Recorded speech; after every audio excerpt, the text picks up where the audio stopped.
बिस्मिल्लाहिर्रहमानिर्रहीम। अस्सलामु अलैकुम वरहमतुल्लाहि वबरकातुहू। अस्सलातु वस्सलामु अलैका या रसूलल्लाह सल्लल्लाहु ताला अलैहि वसल्लम। सामीन हजरात, मैं हूं ऐनुल अंसारी और आप देख रहे हैं हमारा प्यारा सा यूट्यूब चैनल ऐनुल अंसारी। तो आज हम आपको सुनाने वाले हैं जन्नती जेवर। जैसे कि ये आपको उल्टा दिखाई दे रहा होगा, जैसे आप देख सकते हैं किताब जन्नती जेवर की। आज मैं इसी को पढ़ के आपको सुनाऊंगा और रोज़ थोड़ा थोड़ा करके आपको सुनाऊंगा। आज पहला पेज में सुनाने जा रहा हूँ इसका, और आप लोग ज़रूर पूरा वीडियो गौर से देखिएगा। और वीडियो शुरू करने से पहले मेरी आपसे दिली गुजारिश है कि अगर अभी तक आपने मेरे चैनल ऐनुल अंसारी को सब्सक्राइब नहीं किया है तो सब्सक्राइब कीजिए और बेल आइकन को दबाइए ताकि हर हमारी नोटिफिकेशन आप तक सबसे पहले पहुंचती रहे। तो सामीन हजरात, सबसे पहले आज हम शुरू करते हैं जन्नती जेवर का जो पहला भाग है, औरत इस्लाम से पहले। इस पहले पेज का नाम है औरत इस्लाम से पहले। इस्लाम से पहले औरतों का क्या हाल बड़ा ही ख़राब था। दुनिया में औरतों की कोई इज्जत व मूल्य न था। मर्दों की नज़र में इससे ज़्यादा औरतों का कोई महत्व न था कि वह मर्दों का वासना पूरी करने का एक खिलौना थी। औरतें दिन रात मर्दों की तरह तरह की सेवाएं करती थीं और तरह तरह के कामों से, यहाँ तक कि दूसरों की मेहनत व मजदूरी करके जो कुछ कमाती थी वह भी मर्दों को दे दिया करती थी। मगर जालिम मर्द फिर भी औरतों का कोई सम्मान नहीं करते थे, बल्कि जानवरों की तरह उनको मारते पीटते थे। नाजरीन हजरात, मामूली सी बात पर औरतों की नाक व कान व शरीर के अन्य अंग काट दिया करते थे और कभी कभी तो कत्ल भी कर दिया करते थे। अल्लाह अकबर। अरब के लोग लड़कियों को जिंदा दफन कर दिया करते थे और बाप के मरने के बाद उसके लड़के जिस तरह बाप की जायदाद और सामान के मालिक हो जाया करते थे, इसी तरह अपने बाप की पत्नियों के भी मालिक बन जाया करते थे और इन औरतों को ज़बरदस्ती लौंडिया बनाकर रख लिया करते थे। औरतों को उनके माँ बाप, बहन भाई या पति की मीरास में से कोई हिस्सा नहीं मिलता था। ना औरतें किसी चीज़ की मालिक हुआ करती थीं। अरब के कुछ कबीलों में यह जालिमाना दस्तूर था कि विधवा हो जाने के बाद औरतों को घर से निकाल बाहर एक छोटे से तक कमरे में एक साल तक कैद रखा जाता था। वे इस कमरे से बाहर नहीं निकल सकती थी, ना गुस्ल करती थी, ना कपड़े बदल सकती थी। खाना पीना और अन्य सारे काम उसी कमरे में पूरे करती थीं। बहुत सी औरतें तो इस कमरे में घुट घुट कर मर जाती थी और जो जिंदा बच जाती थी तो 1 साल के बाद उनके आंचल में ऊँट की मिंगानियाँ डाल दी जाती थी और उन्हें मजबूर किया जाता था कि वे किसी जानवर के बदन से अपने बदन को रगड़े, फिर सारे शहर का इसी गंदे लिवाज के साथ चक्कर लगाए, इधर उधर ऊँट की मिंगानियाँ फेंकती फिरे।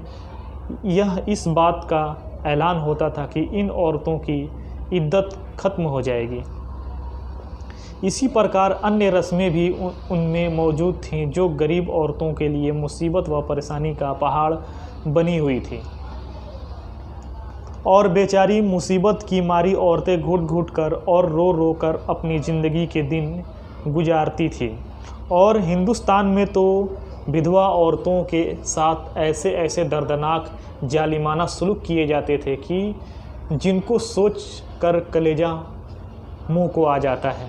हिंदू धर्म में हर औरत के लिए अनिवार्य था कि वह जीवन भर भिन्न भिन्न प्रकार की सेवाएं करके पति पूजा करती रहे और पति की मौत के बाद उसकी चिता की आग के शोलों पर जिंदा लेट कर सती हो जाए, अर्थात पति की लाश के साथ वह भी जिंदा जलकर राख हो जाए। कहने का मतलब यह है कि पूरी दुनिया में निर्दयी व अत्याचारी मर्द औरतों पर ऐसे ऐसे घोर अत्याचार करते थे कि इन अत्याचारों की कहानी सुनकर एक दर्दमंद इंसान के दिल के टुकड़े टुकड़े हो जाते थे। इन मजलूम व बेकस औरतों की विवशता व परेशानी का यह हाल था कि समाज में न तो इनके कुछ अधिकार थे, न इनकी फरियाद सुनने व इन्हें न्याय दिलाने के लिए कोई कानून था। हजारों साल तक यह जुल्म व सितम होता रहा और ये लाचार औरतें हर जुल्म व सितम सहती रहीं, मगर दुनिया में कोई भी इन औरतों के घावों पर मरहम रखने वाला और इनकी मजलूमियत के आंसुओं को पोंछने वाला दूर दूर तक नज़र न आता था। न दुनिया में कोई इनके दुख दर्द की फरियाद सुनने वाला था, न किसी के दिल में इन औरतों के लिए बाल बराबर भी दया की कोई भावना थी। औरतों की इस दयनीय स्थिति पर इंसानियत रंज व गम व्याकुल थी, मगर उनके सामने इसके अलावा कोई रास्ता न था कि वह अल्लाह की रहमत का इंतज़ार करे कि अल्लाह कब गैब से कोई ऐसा सामान पैदा कर दे कि अचानक सारी दुनिया में एक अनोखी क्रांति पैदा हो जाए और इन लाचार औरतों का सारा दुख दर्द दूर हो, इनका थोड़ा पार हो जाए, इनका बेड़ा पार हो जाए, माफ़ कीजिएगा, इनका बेड़ा पार हो जाए। चुनांचे रहमतुल्लिल आलमीन की रहमत का सूरज जब उदय हो गया तो सारी दुनिया ने अचानक यह महसूस किया, जहाँ तारीख था, अजमत कदा था, सख्त काला था, कोई पर्दे से क्या निकला कि घर घर में उजाला था। सुभान अल्लाह। औरत इस्लाम के बाद, अब जो है इसका दूसरा पेज मैं आपको सुनाने जा रहा हूँ।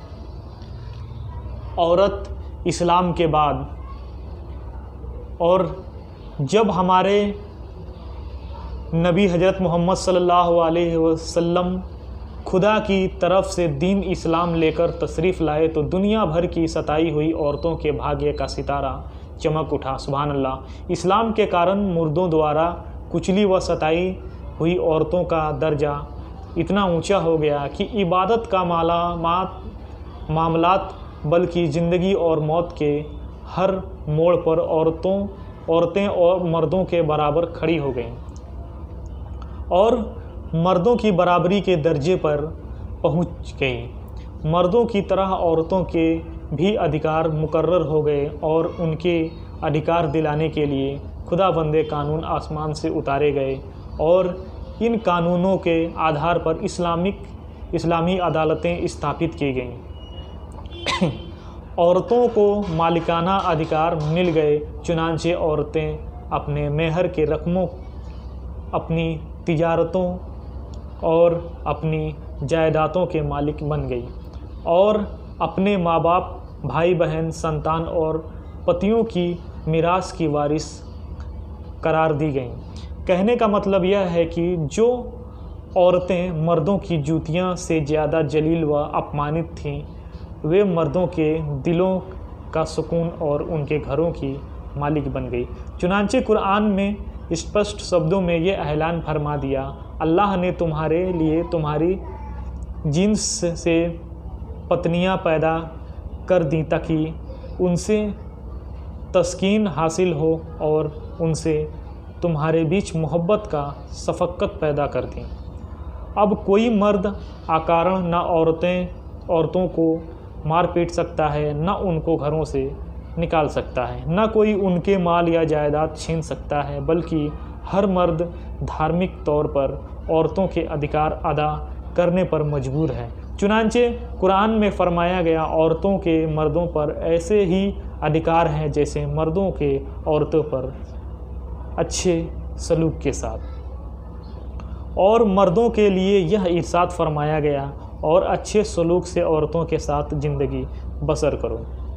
सारी दुनिया देख ले कि इस्लाम ने पति पत्नी के सामूहिक जीवन की बागडोर यद्यपि मर्द को प्रदान की और मर्दों को औरतों पर हाकिम बना दिया है ताकि घरेलू व्यवस्था में यदि कोई बड़ी मुश्किल आ पड़े तो मर्द अपनी योग्यता व सूझबूझ से इस मुश्किल को हल कर दे। लेकिन इसी के साथ जहां मर्दों के कुछ हक औरतों पर वाजिब कर दिए गए, वहीं औरतों के भी कुछ हक मर्दों पर अनिवार्य रूप से ठहरा दिए गए।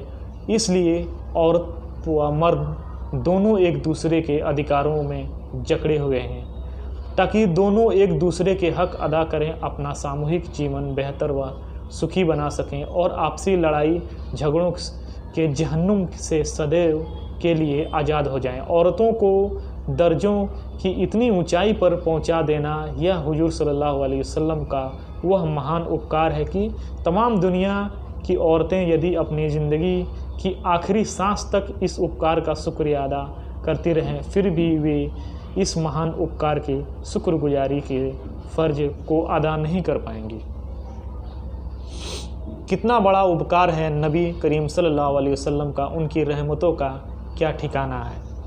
वह नबियों में रहमत लक़ब पाने वाला, मुरादें गरीबों की बर लाने वाला, मुसीबतों में गैरों के काम आने वाला, वह अपने पराये का गम खाने वाला, फ़कीरों का मावा, ज़ईफ़ों का मलजा, यतीमों का वाली, गुलामों का मौला, औरत की ज़िंदगी के 4 दौर।